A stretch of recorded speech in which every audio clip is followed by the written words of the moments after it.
nice to be here with you again.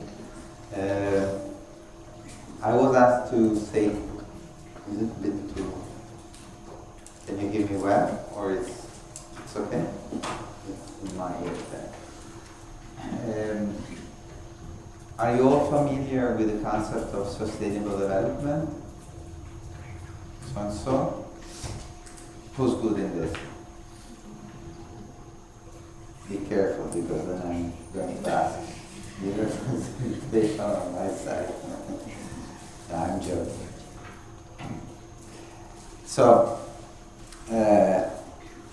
I'm very, very briefly going to tell you just a few basic things of sustainability. When we have to speak about sustainability, it could be a full course of I don't know how many hours. I mean, different disciplines could be whatever. But then I would link this to a key point, which is system innovation. You know, I think you learned that there are different types of innovation. You can go to incremental innovation, system innovation, other way of expressing this, but this takes under, you know, a different way of thinking, a different approach, a different understanding, even different tools and whatever. And sustainability requires system innovation. That doesn't mean that we don't have to be able to make even incremental, small innovation improvement, but we have to have even system innovation. And this is something I want to stress still now, because when we are speaking about, and this course is about this, product service system applied to the distributed economy. These are system innovation. You're looking to a wider scale, not just, you know, process or product or material selection or this kind of things in a wider way. But you don't have to forget that there is even the material side of it. That at the end, we have to design even product. Okay, we have to know which are the materials and so on. And many theorists, and I'm discussing and debating with them, my position is that, okay, now you are up to this kind of system and you forget that under the system there is even the material side of it. And so it's not that one is better than the other, but we have to mix the two things together. We have to be aware of that. And that is why I'm so pleased that Professor Brenda will speak about product lifecycle design, because it's key for it. If you don't understand that, then you miss all the others, okay? So even though we are speaking about systems, even the product has to be considered in a system level, you will see that. But this will be important. So what I'm going to talk to you about is sustainable development, but please, I will be very fast, and you say, yes, I know, Carlo, go on, and I will do it with pleasure. And then system innovation and radical changes. So sustainable development, this is, you all know the definition of sustainable development, don't you? It's such a development that takes place, a socio-economical development that takes place within the limits set by the nature, let's say, the geosphere and the biosphere, without going beyond we speak about resilience, so the capacity of the earth to absorb the humankind action processes of production and consumption without causing irreversible damaging effects. Okay? So this is one. But when we speak about sustainable development, it's not just about this.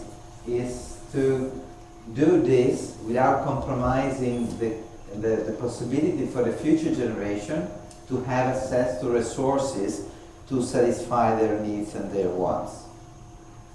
But that is not enough. When we speak about sustainable development, we are speaking even about the equity principle.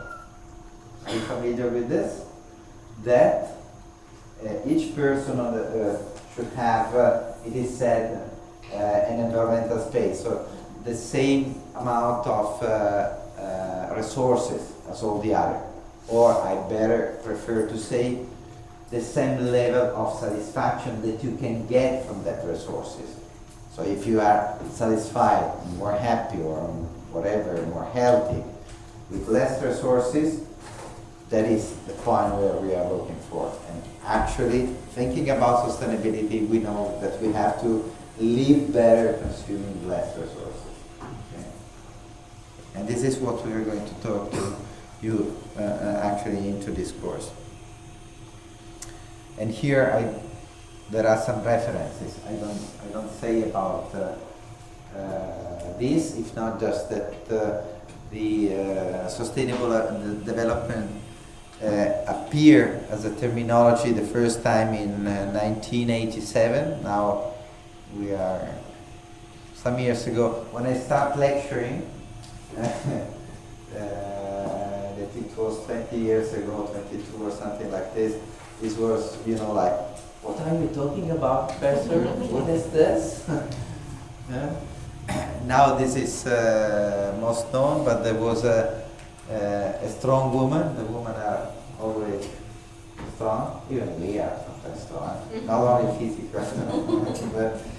but in that case, it was really a woman, Brundtland, from the northern part of Europe, that led this group of organized by the United Nations and published this book, Our Common Future. He imported the first time in which sustainable development was taken into consideration. Before it was nothing, so we were not thinking that what we are doing now, using resources to make a fridge that is very helpful for having the food good, for having medicines. So it could be very important, or the washing machine, if you have a washing machine that helps you and whatever, or, we were thinking that any action that we were doing, we're not giving bad impact. It was just good for the society, But then we discovered the environmental limits, okay, and that was a story. But here, I keep it short. There were other documents, other understanding, political involvement start to be more and more involved. What I want to highlight, though I believe that this is clear to most of you, that sustainability is very complex. And to deal complexity, it's something that we have to learn. And sometimes,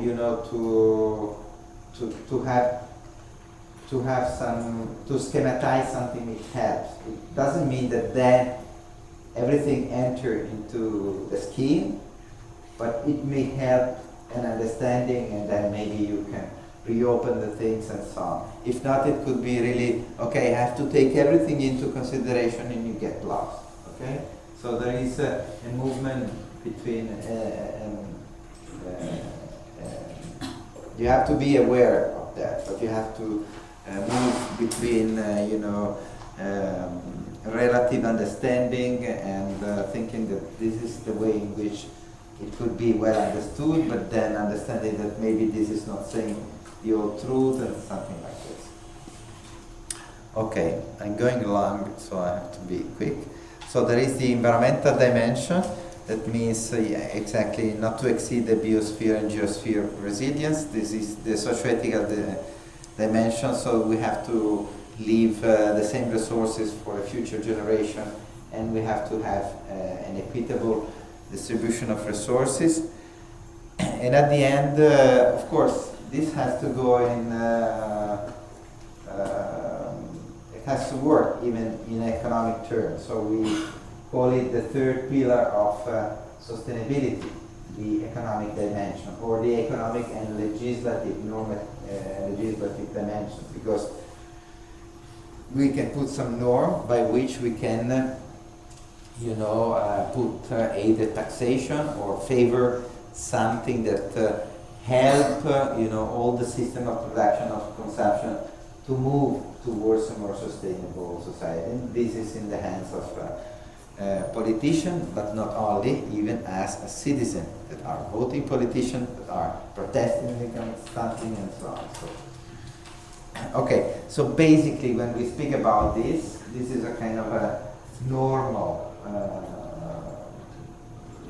understanding or schematization of sustainability. And to make a long story short, these are the 17 development goals that came out in New York 1.5 years ago, I think, is let's say the last definition of or understanding or agreement of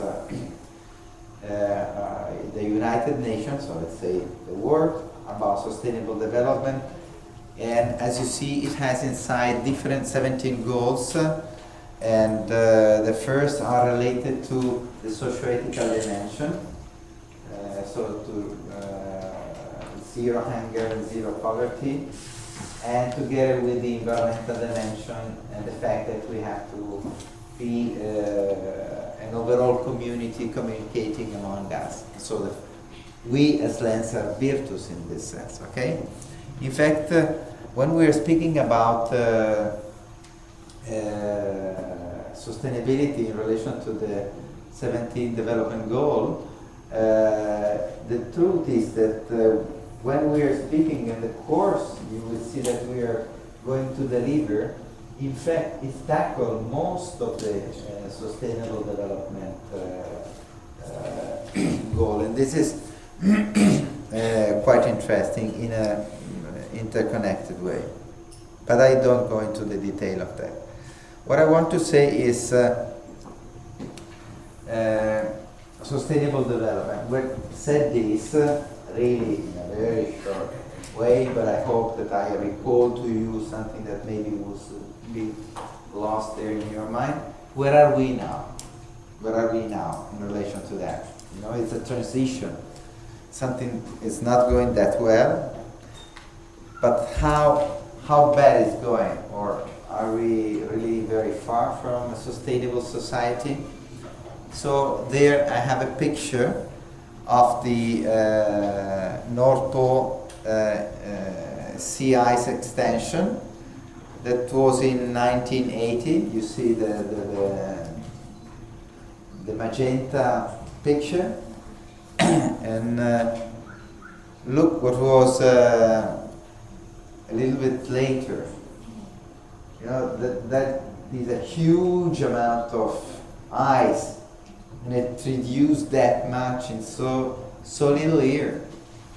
Can you guess what is the consequences on the earth? Not just the rising of the water. Yes, this, you know, maybe Venice in Italy will disappear in a while, or others, and so you can say something here. But it changed all the equilibrium, the monsoon, you know, all the things are really there, and the temperature in different places of the world is given by the fact that there are the water moves in some direction, but this happens if the level of the water, so it's really changing a lot. And so there was a forecast by the, I want to see if I'm good. When you have to say intergovernmental, you always, I succeed to say it without any mistake. Intergovernmental climate panel on climate change.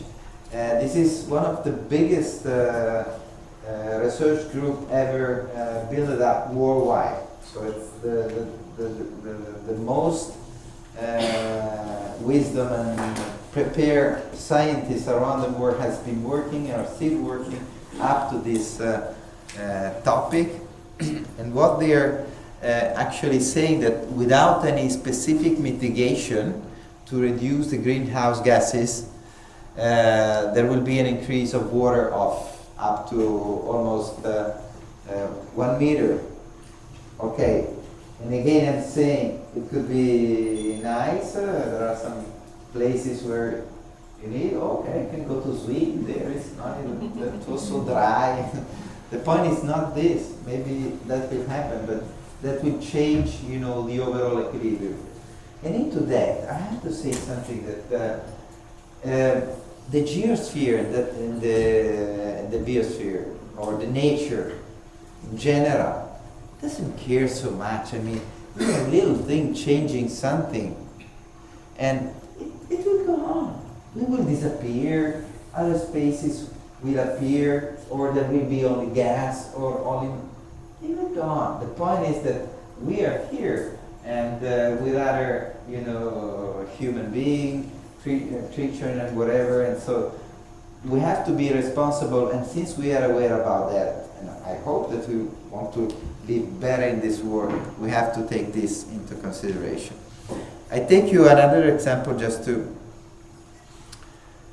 but here I make you a question, just to give you an idea about how is the situation right now.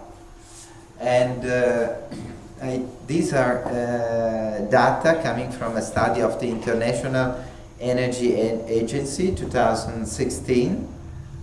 So I'm not that kind of scientist. I'm working on sustainability, but of course I take the work made by others.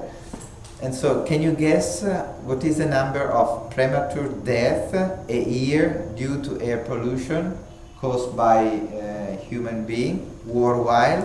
So fine particles and other things, then premature death a year. Can you guess how many people die prematurely every year because of air pollution caused by human beings? Give me a guess. 1 million. 1 million. Wow. Oh, 1 million. Any other guess? 10 to 20,000. Sorry? 10 to 20,000. 10 to 20. It's a lot already. How many we are here? Aye. We are 6.5 million. This reminds me in the history of Second World War. Terrible number, okay? I don't want to make a comparison that could offend someone. But these are really number of a war. These are a number of a war. And we are the responsible of this. Not we, not you. Sorry, what's your name? Mika. Mika. Later in the coffee break you tell it to me. Okay, Mika. It's quite a lot, isn't it? And why you didn't know? Why you didn't know about that? There is something strange, okay? Why we are not so, well, there are some lobbyists that hide this. The lobby has the power of the media. There are several things. I don't come into that. What I want to say is we have to be aware about that. Please remember this. It's not to, make a terroristic proclamation here. This is the reality. Full stop. Okay? So we have to face this. Or we have to be aware about that. Another data, you know what is the Earth Overshoot Day? Is the date on which humanity resources consumption for the year exceed Earth capacity to regenerate those resources that year. So it's the date on which we have consumed more than we would need for all of the year, okay? And in 2007, this happened the 2nd of August. So the 2nd of August, we have consumed all we were we can consume, okay? And this doesn't happen, of course, in the same way in different parts of the world. So you can look that there at the top, Australia is consuming 1, 2, 3, 4, 5, 5.5 world. So if all the world is consuming as the Australian, that is the number of Earth that we would need to consume. And you can let's see where India is. I need to put the glasses. Oh wow, you are But this, of course, has another part of the story, okay? Because there is poverty. It means that in the average, poverty make the balance. So believably, as in other places, there are part of the population that consume a lot, maybe like in Australia, and other that consume nothing. Okay? And I'm saying not just in India, in Italy as well, and in other places as well. Of course, there are more countries that are more poor than others, and so on. But I don't like to, so a little parenthesis, I really don't like to speak about country, I prefer to speak about context. In a given context, we have different countries. Different countries. This is in different countries, we have different contexts, okay? So we may have, like in Italy, we can say we are a developed country, but there are some contexts in which people are living under the limit of poverty and something like this. So I prefer to speak about this. In terminology, let me say another things. I don't like and I dislike at all to speak about developed country and developed country. Well, maybe undeveloped could be, you could think about it. But if, for example, I take Italy, is Italy a developed country? We have a productive and consumption system that is destroying the world in the way that I show you by a few examples. Is this developed? Developed is something that is developed. This is underdeveloped. It's one of the worst. All right. So this is not the developed. I'm not saying that the situation in a poor context is developed. No, I'm not saying this, but don't use this. I prefer to be neutral. So it's a context. It's poor. It's poor. It's middle income. It's middle income. It's industrialized. It's industrialized, or something else. Okay. So, but this goes still. You know, in the UN document, you still see developed country and developed country or something like this. And I try to speak even with them when I have occasion, but I don't know why. Maybe I was not that good, or they had some other reason to speak about this. But sustainability, as we said, is not just a matter of the environmental dimension. There is even the socio-ethical dimension. Here again, this is a short introduction just to give an idea about that. This is a report from FAO and Food and Agriculture Organization, the state of the food insecurity in the world. And here you can see how the chronic hunger goes during the year.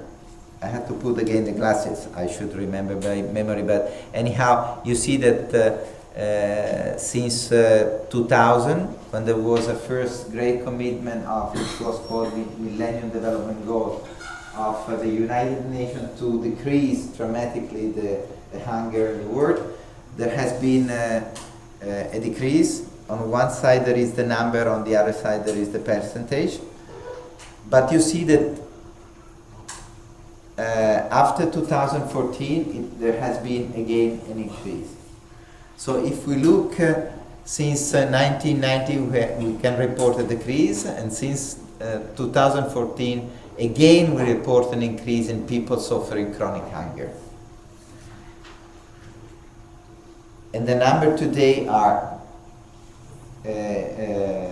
this: 850 million people. They are more than all, I'm speaking about the place where I'm coming from, they are more than all European inhabitants. All, from the child to the other, I don't know, you make your own comparison or something like this. I believe that this is not acceptable at all. Not at all. But this is the situation, okay? So, And this is a bad situation, but it's the reality, okay? And we have to face and we have to remember this.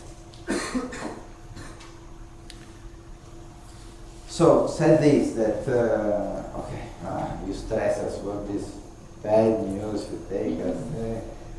You know, when you make a class, everyone should feel happy and This will come, because in the next, and what we will see in the course, what we are proposing is really that there is the possibility to build up a sustainable world that goes against, against the environmental sustainability and socio-political sustainability with an economic viable system. Okay, so I will come and we will come to be positive about that. But said this, so having this understood, though not in detail, the details maybe will come in another presentation. What we know now, and here I give a number that is an estimation, okay, there could be a debate, could be less or more, but how much we have to reduce the consumption of resources compared to the consumption of resources of industrialized context, this context, considering the overall world population, okay, so considering the environmental and the socio-ethical dimension, even the equity principle. We should reduce by 90%, so we should make this, whatever we have, the electricity, or with 90%, in average, 90% less resources than we are using now. It's quite a lot. It's not just, 10%, wow, it's a lot, no? 90% less. And we will see that even this could be possible as a transition, but a fast transition, as I said. But if this is the size of the change, what is the quality of change? We are designer, we have to think about innovation, and so the quality of the change. What we have to think, what is there that we have to have here in our mind, is that we have to promote a radical change, a discontinuity, tell me how it's discontinuity. Okay, good, I get it. In the system in which we produce and consume. Okay, a radical change. We go to designer, that means we have to speak about innovation. So the innovation basically has to happen on a system level. And what does it mean here? I take an example. It's not just to speak about a product. Let's innovate a car, or maybe even a process. Let's make that some part of the product are more easily to be recycled or something like this. It's good. I'm not saying this. Brenda will tell you everything about that. You will be the most experienced about the future designer about that. But we have to think of even to the whole satisfaction system, how I call it, the value production chain. So all the actors and stakeholders that are involved in the final satisfaction that we have, to have a car, or better, to move from one place to another, or better still, why I move from one place to another, to visit a friend, to take care of my daughter or my grandmother or whatever it is, or to visit my boyfriend, my girlfriend, or whoever, all right? And so there are lots of actors that are part of this system who's producing the resources that are needed to produce the car, who's dealing about the service for the maintenance, who's disposing this product, who's, the overall system, okay? And of course this makes the issue, and so even the issue of design, more complex. But this doesn't mean that it's not possible to deal with complexity. And I think that the Indian, for my little understanding of Indian mentality or way of approaching the life is really very close to a system way of thinking about. And you know why I realized that when I was the first time in a now I'm losing again time in a traffic jam. I landed in New Delhi for the first time. I see outside, I opened the door, I was shocked. Wow! I thought that the traffic in south of Italy, Naples, is hell. Here it's we have to learn. But then, I don't know what happened. It's like, you know, you have whatever kind of means to move, you stop. But by the way, the flows goes, you know, but the number of variables that you have around is like traffic light, maybe not all respect traffic light. Then you see maybe it's usual to say a cow that's cross or either a dog or whatever or something else. And so it's like the mind was there able to deal with a very complex system. I saw, my mother is from Finland. You know, in Finland, there is the traffic light. When it's red, the car stops 15 meters before the traffic light to let the people to be secure to cross. So, and you don't pass from one road to the other. You really stay there. And so I'm not saying it's very good, even that. I'm not saying anything about that. But definitely the level of variable that you have to take into consideration in that case, in that specific case, is lower. So I had an idea, and I made a painting coming back from India about this. Dealing with so many relations and being able, used to that make me think. In fact, I call it complexity, the name of this painting. I will never show it to you because I'm ashamed about that.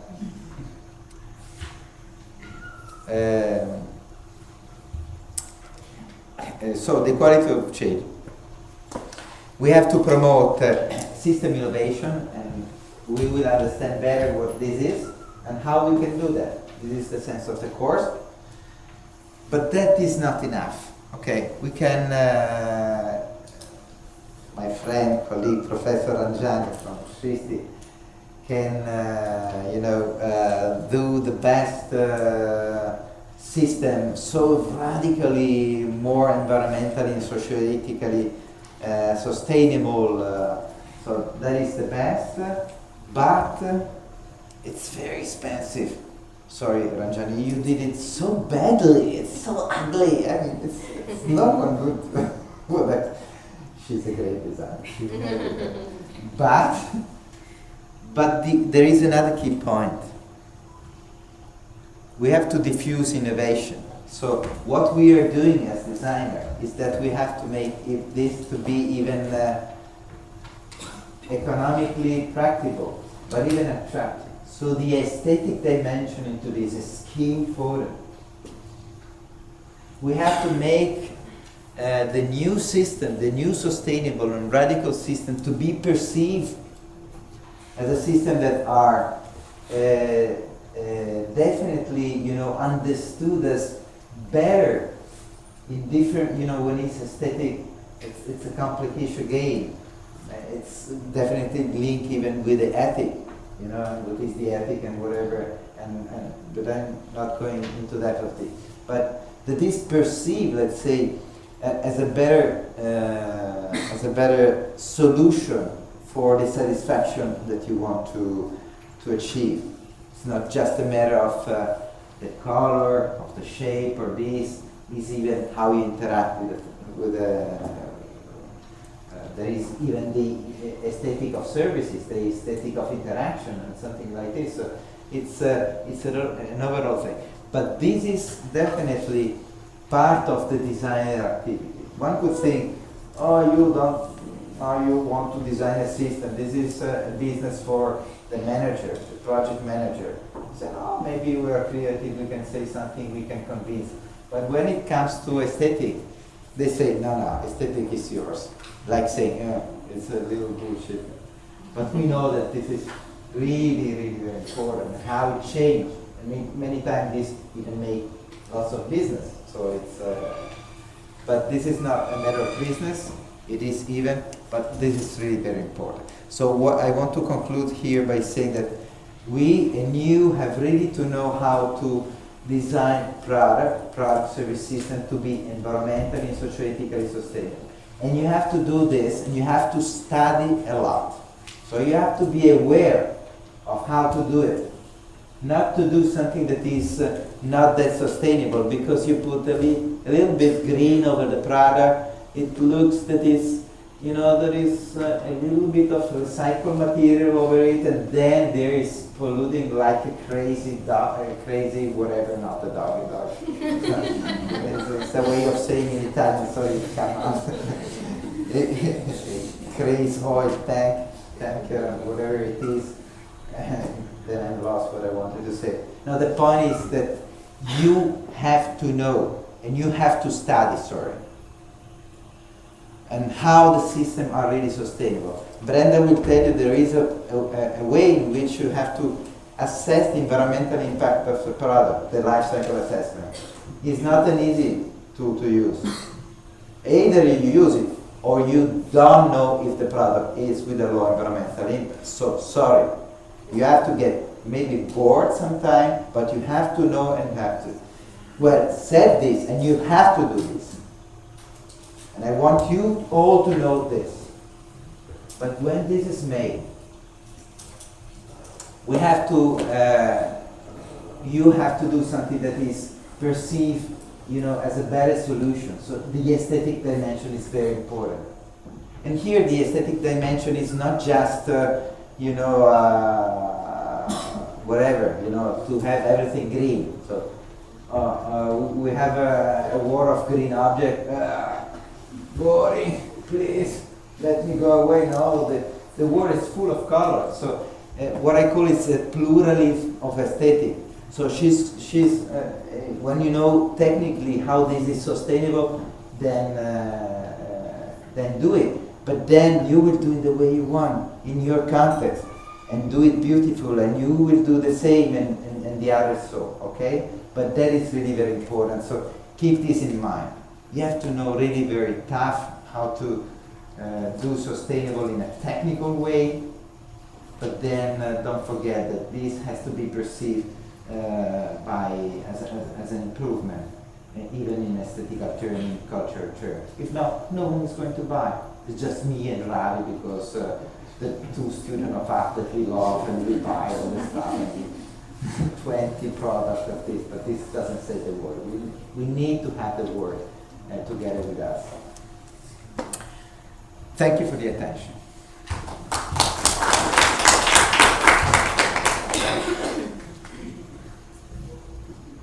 I think I have to make again another presentation. I'm going long, sorry. Charmista, my angel. I should know, but I should run the other presentation. Okay. I was very long. No, It's okay. on time. This one? I'm on time? Yes. You want this one? Eh? You want this one? Yeah. 2.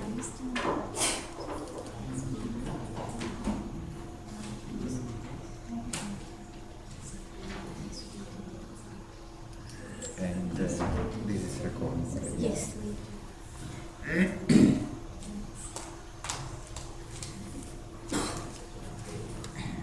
So, we said something, and at the end I even introduced something about the role of the designer, you, us. Now I'm going to make a very brief, I said very brief and then I go on, but this will be brief. I have only, how many?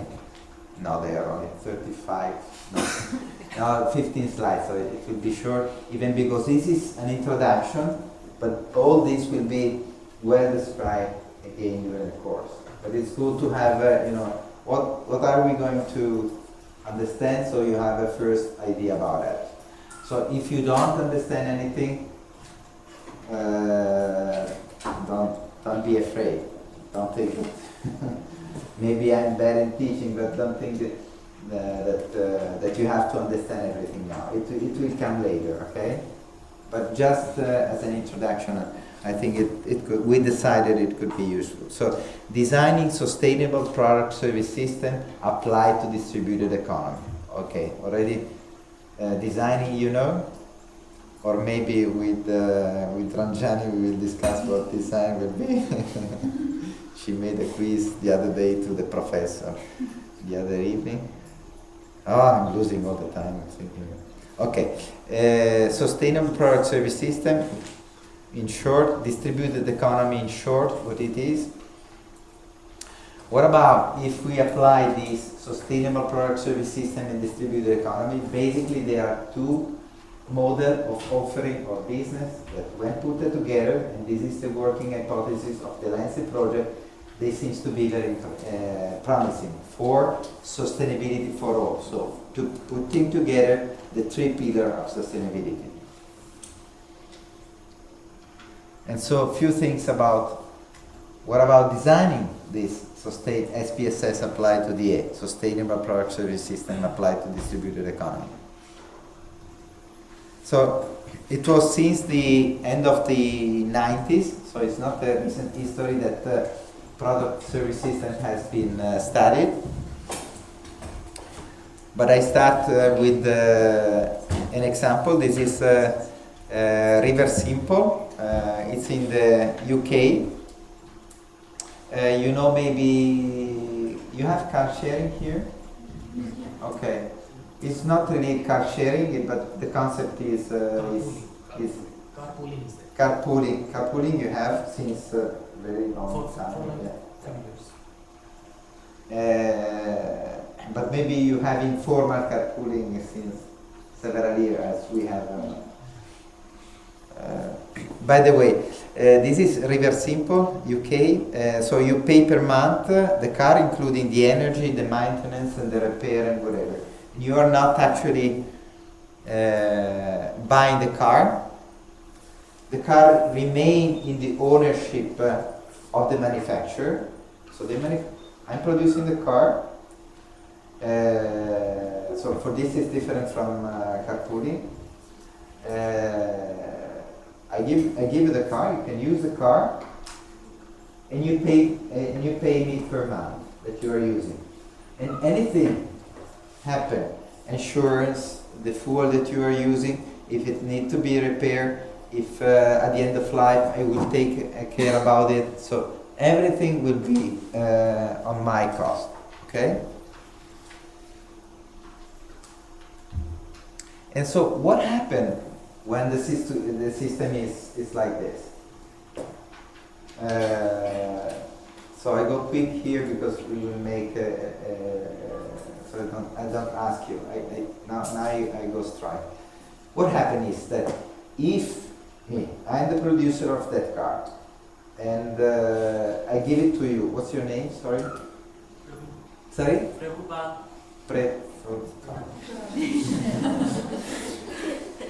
What's your name? Chen. I know him since a while.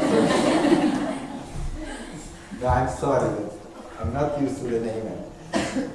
Chen. So you are using the car for a month. But the car, I produce a car, okay? And as in in a traditional sale market, maybe they sell a car, but to improve the revenue, they make a car that doesn't last that long. Maybe just after the period of the insurance, then it collapses, and you have to buy a new one. So they have new income and something like this, and blah blah. Since the car is yours, they are. If it's easy to be recycled, it's their business. No, the taxes us are going to pay the difficult management of the disposal of it and whatever, okay? It's in their interest that the car directly consume less fuels. Well, it's up to the client. Maybe they can say yes, it's consuming, it could be an advantage. But when you go to buy a car, the first thing you think is not how much it consumed during the life. Do I have the money in the wallet to buy it? So this is like this. This is here is really different, you know. Because if I'm the producer, and if the car is mine, and you pay per month, so I get the money from you for month. If the car breaks, and if I have to buy new material, produce the car, transport the car, that is my cost. So you pay me something, plus I take away this cost. You get a point? Clear? So what I'm interested in, designing the most long-lasting car. As longer it lasts, better I save money. You get a point? And at the end of the life, if I have to get back the car, what happened? I have the car there, it's not by the user. I didn't design this to be recycled. I have to send it to landfill. It's a cost. If I say to my designer, design this to be easy recyclable, to reuse a component, they avoid the cost of disposal, they avoid the cost of buying new material because they can recycle and so on. It's an economic reason. You start to get the point? It's that for an economic reason that I'm interested in designing a product that consumes less, that is easy to be recycled. Again, during the use phase, which is the most impacting, if the car consumes less fuel, or maybe is using, I don't know, some solar panel or other renewable energy or something like this, it's a benefit. Because I said to you, to Cheng, you pay per month, but I pay the fuel, okay? I don't buy the car. Don't Okay, ciao. You get the point? So what is the point? Is that me as car manufacturer, I will go to my designer, Ranjani, design to me the car that consumes as less possible fuels. If not, I lose money and you will be fired up. Okay? I want to be rich. Make the most sustainable car. Doesn't sound nice. Doesn't sound nice. Maybe not to her. But this is the point, okay? Okay, this is an introduction. You will get to know lots more about it. But you get a few points about it. We shift the business model. There is even a very interesting thing that when discussing with Ravi, with other colleagues in, let's say, middle income context or emerging context and so on, we discovered that PSS, Sustainable Product Service System, could be interesting even there. Better still, the first time I was at in Paris at the United Nations Environmental Program, we made a booklet in 2002 about PSS. There was a colleague from India, forgot the name, Professor, okay, and he said to me, but we have already PSS, carpooling, or other things, okay? So they already exist here. I said, or we said, wow, interesting. But then you say, well, maybe they are not really sustainable in all terms. They are not,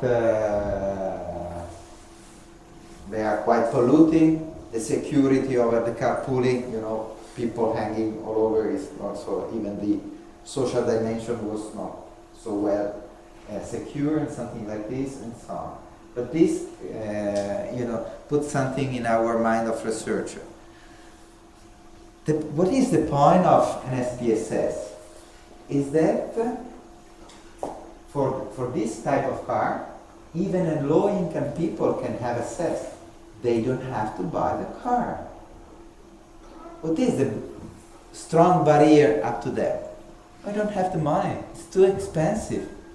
Think about you put even in hydrogen, and this is an advanced car, which is using hydrogen cell and other things like this and blah blah. They would never stand up to buy this. But if they pay per month or pay per use, this is acceptable. Okay, this is and this can improve the quality of life. If it's an entrepreneur, can go to reach a customer and can improve the business, and so this could be a virtuous thing and so on. Another thing, what I realized sometimes that was in South Africa. We had a project the second one was on energy. So there was a donation for a gasifier, if this is the way, so they to produce gas from waste for cooking, and that was a donation. And then we went there. Oh, very interesting, but it doesn't work. Oh, what a pity. Why it doesn't work? They didn't have the money to repair it. What about a PSS? Do the person has to pay to repair and maintain? No, it's into the model offer. I'm saying, I'm giving you the car, you pay per month, and any maintenance, any reparation, anything is up to me. You are not, so there is not the risk of interruption of use caused by, some accident that may happen. And of course, with me, on the other side, the manufacturer will design something that lasts long, easy to be recycled, and blah, blah. But this came really to be very interesting because we understood that this is really powerful and interesting to be understood, how to be designed, even for low and middle income people, either the individual or entrepreneur or NGO or governmental institution and whatever.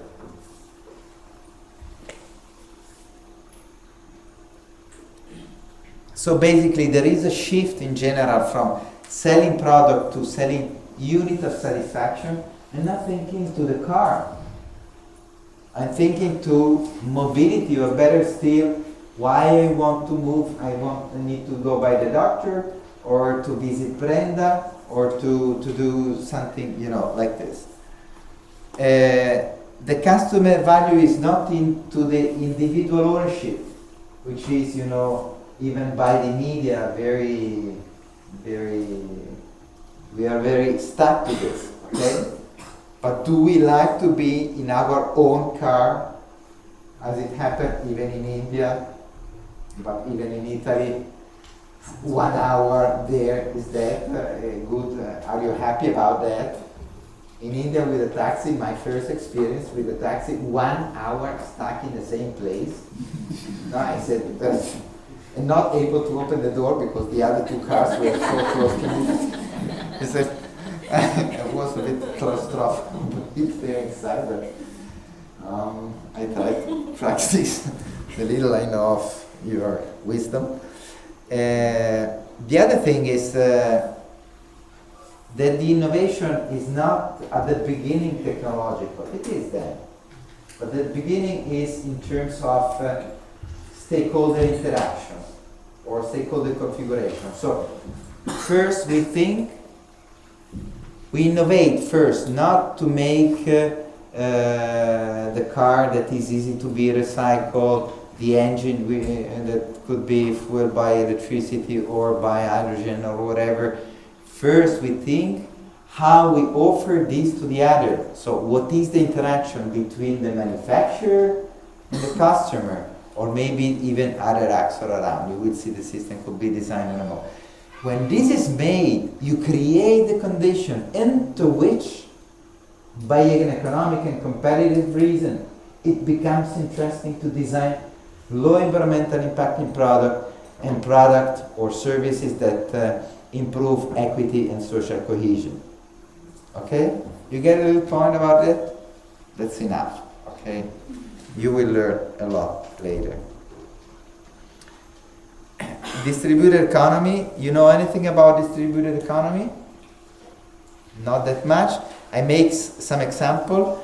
Distributed energy generation, for example, is I have a solar panel on my roof, and this is distributed compared to a centralized system where the energy is produced in a big power plant.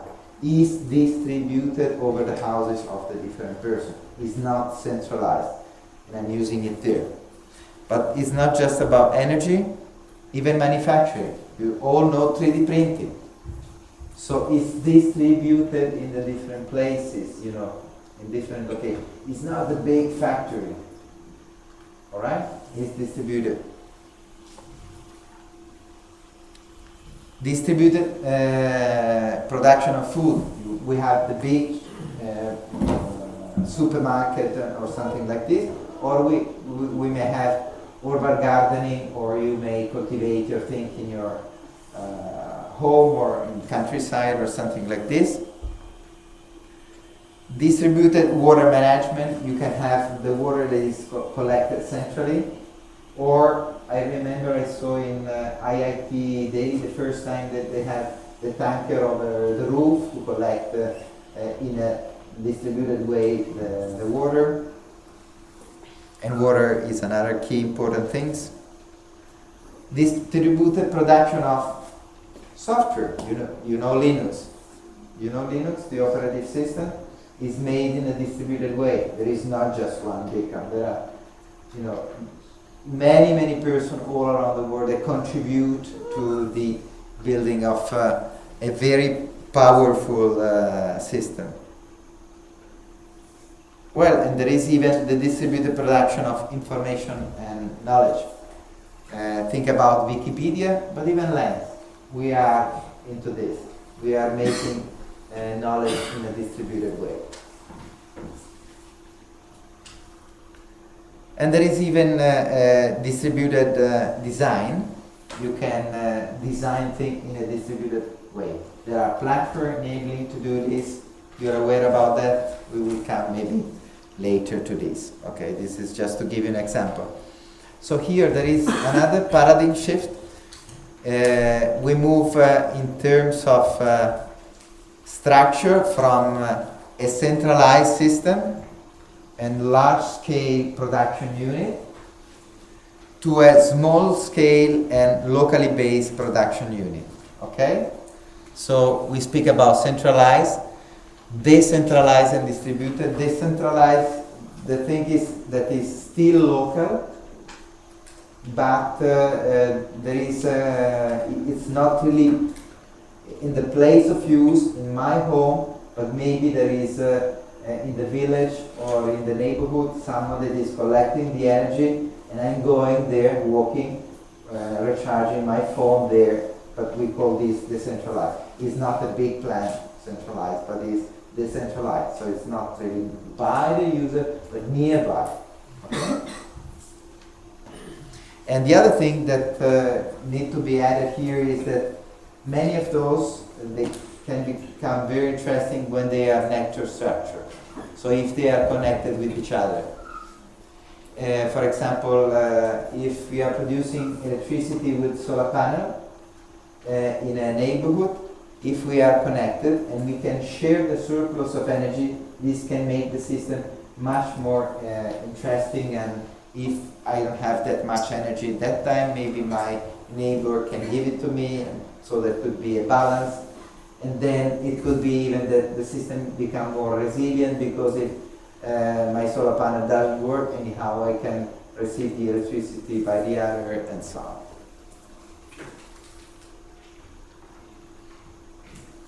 And these are thought to be environmentally sustainable because in principle they give a direct access to people to the resources, because I'm using the solar, the sun. I don't depend by, you know, a big oil company that is producing this somewhere else.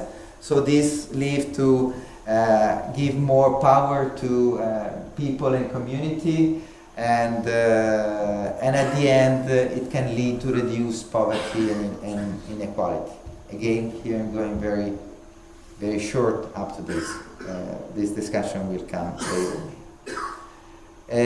About the environmental dimension, what happened even here is quite interesting, because since you are using the resources that are close to the place where you are living, and it's and maybe you are taking some I don't know, some water, some mineral, something, but this is the place where you are living, where you will continue to live, where you continue to live with your kids, where you will continue to make your business.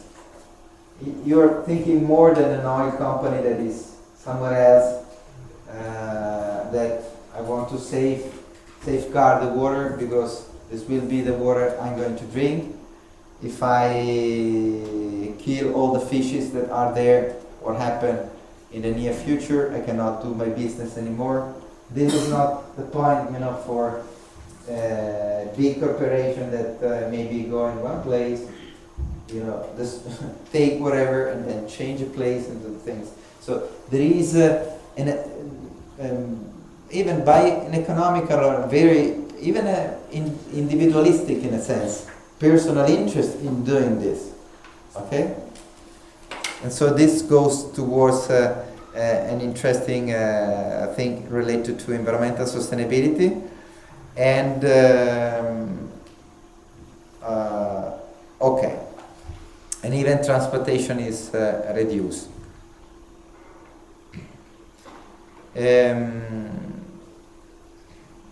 But what about if we couple these two systems?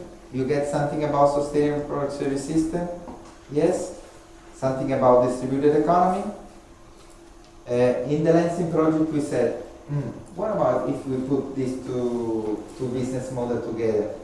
Because distributed economy has some advantages, but they are not well diffused and they are not really sustainable. The product, they are not all the time environmentally low impacting, or it's difficult to be diffused. So I come here with one example. We are in Tanzania, off-grid electric. What they are offering, there is this company Empower. They are offering, they call it solar home system and etc. They offer a solar panel, a storage, a wire, but even some energy using products. So some lamps, I don't remember, some phones maybe. And how they are offered.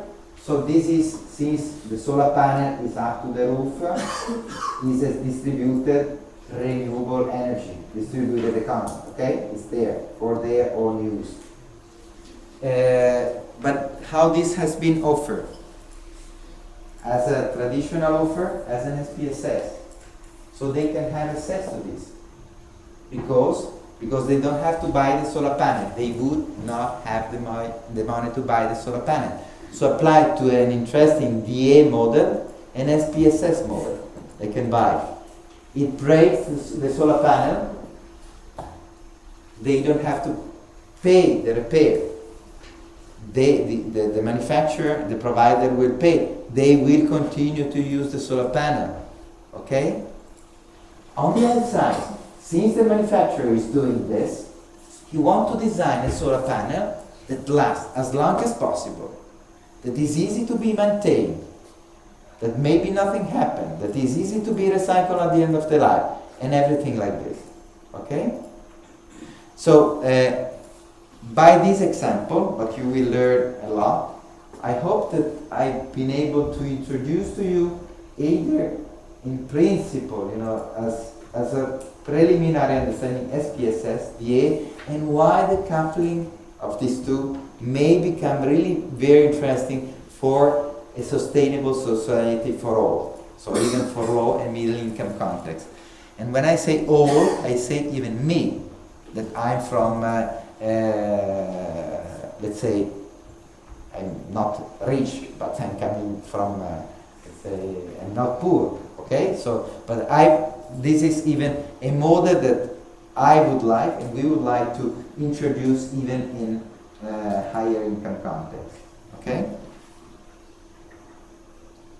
So the point is to couple these two, because we cut the initial plus the life cost of distributed economy hardware. There is an increase in local entrepreneurship and market opportunities, because even this is another thing that is important. If we are offering this as an SPSS, so without the initial investment cost, even the local entrepreneur may have more opportunity to have the business. Before can I sell the solar panel? No, sorry, there is no one buying it. Are you interested in this, that it costs nothing by data, and then, oh yes, I can afford it. Anyhow, maybe they buy a diesel generator that even costs a little bit more, so they can do that, okay? So that it can improve even local entrepreneurship. So it's a kind of a, usually we speak about the base of the pyramid, like offering product with a very cheap cost for low-income people. Here is another way of looking, and for me it's very, very interesting, because we are offering product and services even with a very high quality, because this could be it's a sign that I have to stop. No, it's not. It's not? You are for Power cut. Power. With a solar panel maybe it would be different. Okay, but I think I said it. And so it can improve entrepreneurship and at the same time local skill, so empowering local community and so on. And at the end, it produces even low. It tries towards the design of low environmental impacting product.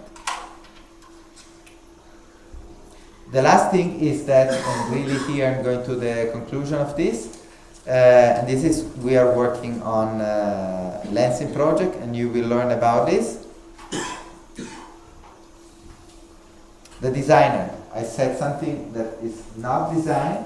Can we design this as sustainable product service system applied to DA? And how to do that? We knew and we studied in the past how to design SPSS. What is new now, and what we have been studying, and what you will learn, is that when you combine with this type of new economy and the technical system under it, there are some new knowledge that we have to study, and we have to know how to incorporate into the design process, what design tools could be useful for that. And this is the work that we have been doing so far, and we will present the results that we have reached so far. Basically, when a designer has to design on a product service system level for a DA, as for the understanding that I believe you get a little bit, it's not just designing a product, but we have to be able, and you have to be able to design the interaction of the stakeholder that are part of the system in relation to a given satisfaction unit.